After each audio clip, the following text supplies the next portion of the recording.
Un lancement, celui des travaux de construction de la route Nbaria, route de l'espoir, pose de la première pierre, c'était ce matin, supervision du ministre de l'Équipement et des Transports, porte-parole du gouvernement. Une table ronde, celle sur le rôle de la jeunesse et des femmes dans le renforcement de l'unité nationale et de la citoyenneté, coup d'envoi ce matin à Nouakchott sous la supervision du ministre de l'Enseignement supérieur et de la Recherche scientifique qui assure l'intérim et celui de la culture, de la jeunesse, des sports et des relations avec le Parlement. Un atelier, celui organisé aujourd'hui à Zouerat pour informer les autorités et l'opinion publique sur le contenu du rapport 2020-2021 sur la transparence dans les industries extractives.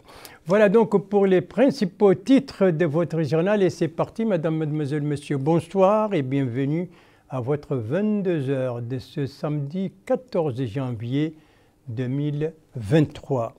22h que nous commençons par deux activités ministérielles, toutes les deux aujourd'hui, une à l'intérieur du pays et l'autre ici à Nouakchott. La première concerne le lancement donc des travaux de la construction d'un projet routier. Il s'agit de la route de Nbaria au Trarza à la route de l'espoir. Et c'est un projet donc qui a été lancé aujourd'hui à Nbaria même par le ministre de l'Équipement et des Transports, porte-parole du gouvernement. Compte rendu de notre envoyé spécial à Nbaria, Yacoub Souvi, compte rendu revient en français par Mohamed Lamine Bekkar.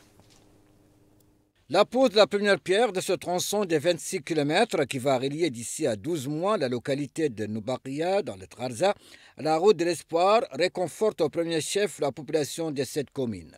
La route bitumée dont les travaux ont été lancés par le ministre de l'Équipement et des Transports, Nani Oulishrouqa, désenclave aussi de nombreux villages tels que les localités de Saïd, Bir el-Barke, El Hajoun, El Tiyib, El Aïdia, en plus de Touaïchtiya et El Mabrouk. Plus de 400 millions MRU provenant du budget de l'État ont été mobilisés pour l'édification de cette route dont le contrôle d'exécution est assuré par le Laboratoire national des travaux publics. S'exprimant à cette occasion, le ministre de l'Équipement a assuré que la volonté et les fonds sont disponibles pour réaliser les intérêts du citoyen où qu'il se trouve, précisant que le bien-être des citoyens représente le premier objectif du président de la République, Mohamed Cheikh Ghazouani. Lui succédant, le directeur de la direction des travaux et des infrastructures de base, Ouane Ousmane, a indiqué que ce projet est le premier d'une phase de la route qui va relier la route de l'espoir à celle de Rosso-Bogué passant par la Moukata d'Erkiz. Enfin, le président de la région du Trarza et le maire de Nbaria ont salué la réalisation de cette route et son impact économique positif, faisant remarquer qu'elle vient renforcer la série de réalisations qui ont bénéficié à cette commune en général et sa capitale en particulier. Voilà, c'est donc parti pour la construction de cette route Nbaria, route de l'espoir. Eh bien, longue, vous venez de l'entendre, de 26 km, une route qui fait partie de ce projet lancé par le président de la République lors de sa récente visite à Ayoun, un projet de construction et de réhabilitation, j'y arrive, de 700 km de route à travers le pays. Voilà pour la première activité ministérielle, donc la pose de la première pierre par le ministre de l'Équipement et des Transports de cette route Nbaria, route de l'espoir. La seconde activité ministérielle a pour cadre justement Nouakchott et elle concerne une table ronde sur les vertus de la citoyenneté, et leur ancrage. Table ronde donc dont le coup d'envoi a été donné ce matin au Palais des Congrès ici à Nouakchott. Supervision des ministres de l'Enseignement supérieur, de la Recherche scientifique qui assure l'intérim de son collègue de la culture, de la jeunesse, des sports et des relations avec le Parlement. Compte rendu, Bokar Baïleba. Cette table ronde vise à réunir les acteurs publics et privés, la jeunesse, les organisations politiques et la société civile afin d'échanger sur les conditions leur permettant de participer de manière efficace et optimale à la consolidation de l'unité nationale et de la citoyenneté. Et à l'ouverture des travaux de la table ronde, le ministre de l'Enseignement supérieur et de la Recherche scientifique, ministre de la Culture, de la Jeunesse et des Sports et des Relations avec le Parlement par intérim, Mohamed Lemine Aboul Cheikh Al-Hadrami, a indiqué que la jeunesse constitue une priorité centrale dans les engagements du président de la République, M. Mohamed Cheikh Al-Ghazouani, saluant le rôle actif joué par les jeunes dans le renforcement de l'unité nationale. Il a indiqué que le gouvernement travaille à l'élaboration et à la mise en œuvre de politiques visant à répondre aux besoins des jeunes et des femmes et à leur permettre de jouer leur rôle dans le processus de construction en tenant compte de l'équité et l'égalité pour tous. Autre allocution, c'est celle faite par la présidente du mouvement des acteurs nationaux, Mme Aminetou Bilal, qui a déclaré que cette rencontre comprend des exposés détaillés sur le rôle que les jeunes et les femmes peuvent jouer afin de consolider l'unité nationale, promouvoir les valeurs citoyennes et renforcer la cohésion nationale. Il a en outre souligné les efforts déployés par la Mauritanie pour impliquer davantage les jeunes dans la construction du pays. Justement, les jeunes nourrissent l'ambition de participer activement au développement de leur pays, d'autant plus qu'une jeunesse instruite et bien formée représente un atout indéniable. Les jeunes, filles comme garçons, sont les moteurs des transformations de toutes les sociétés. La société mauritanienne est en mouvement. Toutes les sociétés humaines sont en mouvement. Parce qu'elles sont majoritairement jeunes et parce que leurs institutions politiques aussi, dans leur forme actuelle, sont relativement jeunes, les sociétés africaines sont encore plus en mouvement que les autres. Il suffit d'observer le rythme de l'urbanisation au cours des 3 dernières décennies partout dans la région. Ici en Mauritanie, il suffit de voir comment Nouakchott, par exemple, a changé simplement en espace de 10 ans. Pour agir, il faut du temps, il faut vivre, il faut penser, il faut organiser, il faut mobiliser. Ce n'est pas facile, ce n'est pas donné à tout le monde. Ceux qui vivent dans l'insécurité alimentaire, dans la précarité, peuvent difficilement passer du temps à penser à la marche de la société et au devenir de la Mauritanie. Les études sur la citoyenneté mondiale révèlent que les jeunes ouverts sur le monde sont plus susceptibles de s'investir dans des relations, de coopérer, d'interagir et d'engager un dialogue entre les cultures. Voilà donc pour cette table ronde organisée à Nouakchott, dont les travaux vont durer des jours. Elle a commencé aujourd'hui et son thème, c'est le rôle de la jeunesse et des femmes dans le renforcement de l'unité nationale, mais aussi de l'ancrage des vertus de la citoyenneté. Autre rencontre également sur une autre vertu. Il s'agit d'un atelier organisé à Zouérat et cette autre vertu, c'est la transparence dans les industries extractives. Cet atelier donc est organisé par la Commission nationale de l'ITIE. Et c'est l'occasion pour la Commission de présenter son rapport 2020-2021. Précision avec notre correspondant permanent là-bas, Mohamed Bilal, compte rendu revue en français par Aminata Khan. Pour la 10e année consécutive, la ville de Zouérat a abrité les travaux du Comité national de l'initiative pour la transparence dans les industries extractives, axé sur la présentation de son rapport annuel pour les années 2020-2021. Une rencontre à laquelle ont pris part plusieurs acteurs et supervisée par le wali de la wilaya du Tirizamor, Mohamed Mokhtar Ould Abdi. Prenant la parole à cette occasion, il a expliqué que ce rapport comprend plusieurs données relatives aux revenus des entreprises travaillant dans le domaine des industries, indiquant que le rapport vise à assurer la transparence de ces revenus d'une part et de connaître leur contribution au budget de l'État d'autre part. Enfin, il a indiqué que le rapport est considéré comme une référence et un apport qualitatif dans le domaine de la transparence. Lui succédant, le conseiller du Premier ministre et président du comité de l'industrie de la transparence pour les industries extractives, Mohamed Lamine Ould Ahmedou a indiqué que l'objectif de la rencontre est d'abord d'informer les autorités concernées, ensuite l'opinion publique du contenu du rapport du comité relatif aux années 2020-2021. D'autres intervenants ont pris la parole, dont le vice-président de la région de Zouérat et le maire de Zouérat. Ils ont salué l'organisation parfaite de l'événement qui permettra aux participants de prendre connaissance de la situation des industries extractives dans le pays et de l'ampleur de leur contribution à l'économie nationale. Voilà donc le rapport 2020-2021 qui a été présenté aujourd'hui lors d'un atelier organisé à Zouérat, l'occasion donc d'informer les autorités concernées, mais aussi l'opinion publique sur le contenu de ce rapport. Merci de suivre les JTF de Mauritanie, la suite du journal avec plusieurs étapes, le Brakna, l'Inchiri, la Saba, le Gorgol, le Hod El Gharbi et bien entendu l'Adrar. Les premières étapes de ce tour à l'intérieur du pays nous conduisent à Aleg et à Agjoust pour des visites dans les centres hospitaliers de ces deux capitales régionales pour voir justement les services offerts par ces centres aux femmes et pour parler aussi du forfait obstétrical. Des reportages de nos correspondants régionaux, des reportages ramassés, retravaillés en français par Bokar Baïlaba. Le forfait obstétrical permet aux femmes enceintes d'être prises en charge contre le paiement de 4 000 anciennes Ouguiya.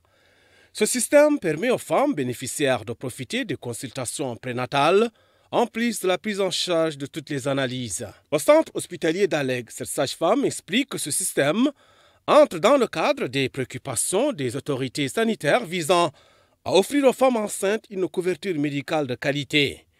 Elle précise que toutes les procédures, bilan, consultation, échographie sont gratuites.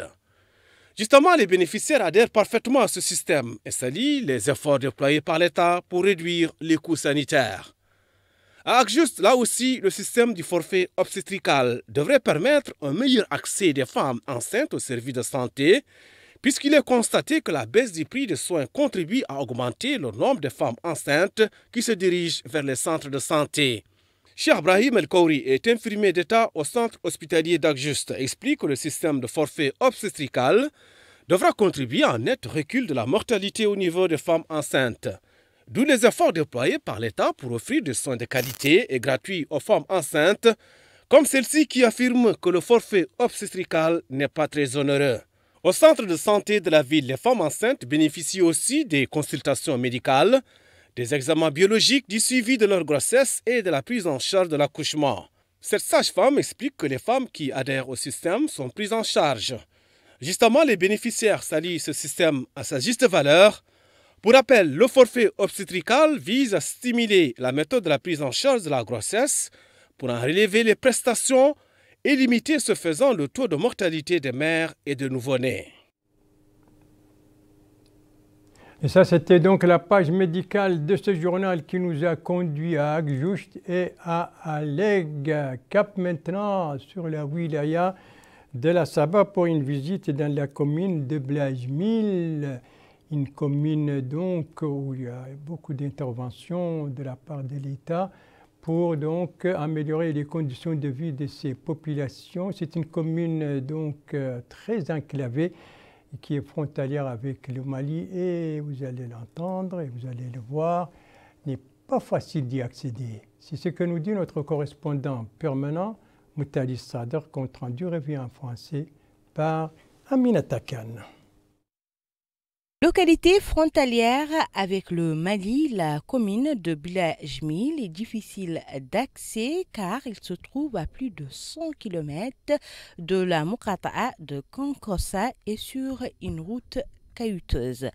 Enclavée, cependant, les interventions du gouvernement ont permis d'améliorer le quotidien de ses habitants. C'est ce que nous confirme le maire de la commune de Blajmil qui a indiqué qu'elle compte 91 localités, mais que grâce aux interventions du gouvernement qui a érigé 8 forages et permis l'accès des milliers de populations à l'eau potable. Il poursuit en indiquant que la délégation de Ta'azour a financé plus de 112 projets au cours des 3 dernières années, en plus de la construction de 3 postes de santé équipés du nécessaire et de l'équipement de 34 écoles.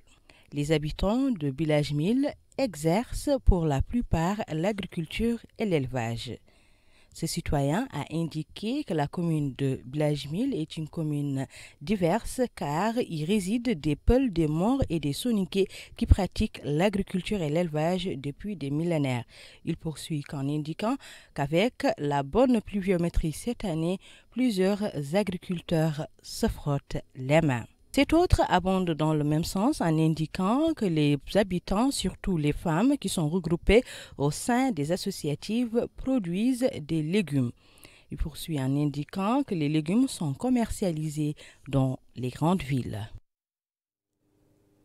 Et ça, c'était donc cette localité de Bilajmil, localité de la Saba, frontalière avec le Mali, localité, vous venez de l'entendre donc, avec une population très diversifiée, avec des potentialités agricoles et avec des interventions donc de l'État dans le cadre de l'amélioration des conditions de vie de ces populations. Et puis, elle a des potentialités aussi agricoles. L'agriculture, on y reste cette fois pour parler de ce secteur dans les domaines, dans la wilaya d'Igorgol, le Gorgol, donc, dont les femmes sont très actives dans le développement local et particulièrement dans le domaine du maraîchage. C'est ce que nous dit notre correspondant permanent là-bas, Mohamed Ali Salek, compte rendu revient en français par Bokar Bayleba.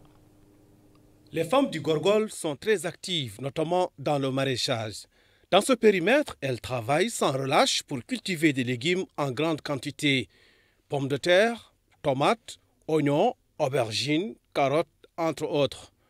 Les femmes se sont constituées en coopérative pour mener à bien ces activités. Halima Mitkhlif est la présidente d'une coopérative de culture maraîchère. Explique que les femmes ici sont très dynamiques, précisant que le maraîchage est l'une des activités qui attire le plus les femmes au Gorgol. Justement, cette femme, membre de la coopérative de culture maraîchère, affirme que cette activité lui permet de subvenir à ses besoins quotidiens. Elle précise que les légumes sont écoulés sur le marché local. Et dans ce genre d'activité, l'encadrement et l'appui financier et technique sont les deux mamelles des programmes de la Direction régionale de l'action sociale de l'enfance et de la famille au Gorgol. D'ailleurs, sa directrice, Mme Hawa Mintidei, explique que le maraîchage est un domaine très prisé par les femmes, car elles trouvent beaucoup leur compte. Elle indique que les coopératives gérées par les femmes sont très actives au Gorgol, d'où le soutien constant du ministère de tutelle à tous ceux qui contribuent à promouvoir de pareilles activités. Les Gorgoloises, donc très actifs dans différents domaines, notamment dans le domaine agricole et le domaine des maraîchages. Leurs consoeurs au Rôde des Chartries ne sont pas en reste, loin s'en faut, elles sont elles aussi très actives.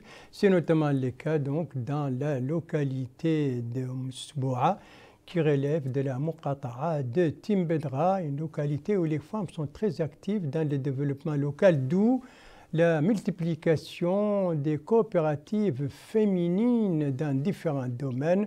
C'est ce que nous explique notre correspondant permanent, Babiri Ouliedali, compte rendu revient en français par Aminata Khan.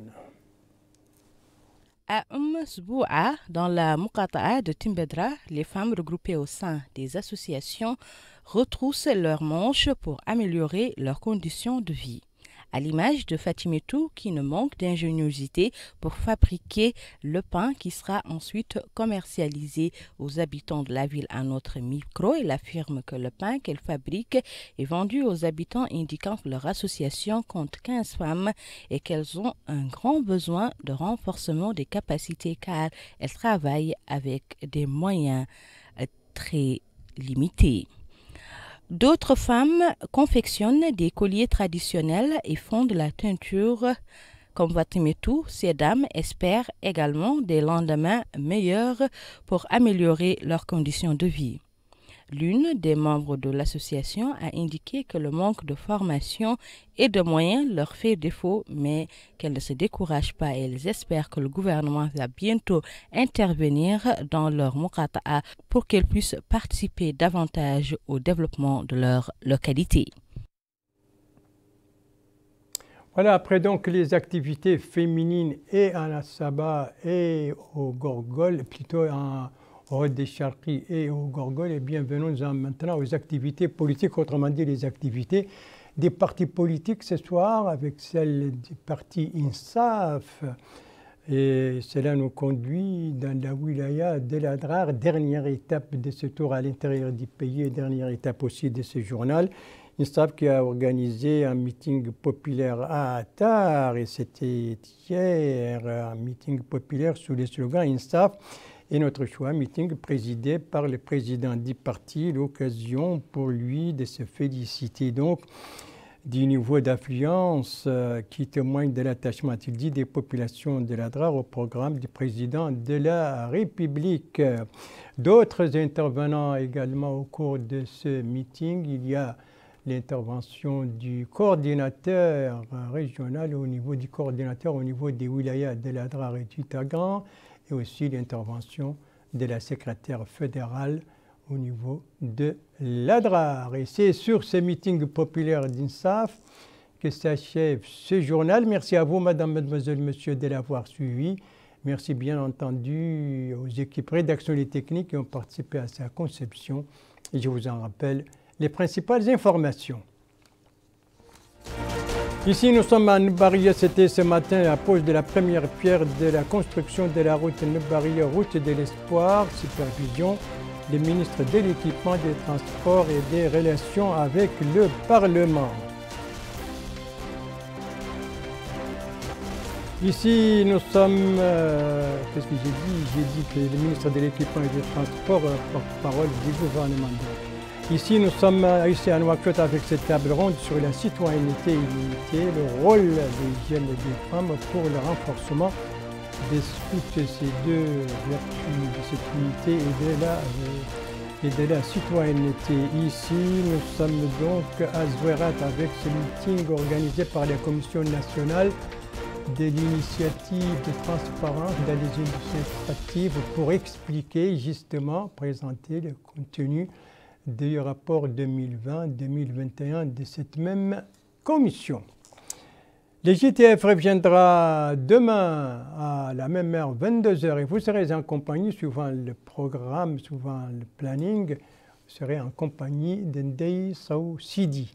Quant à moi, il ne me reste plus qu'à vous souhaiter une très très bonne fin de soirée, une très très bonne fin de semaine, et à vous donner rendez-vous, Inch'Allah, vendredi prochain à la même heure, 22h. Bonsoir.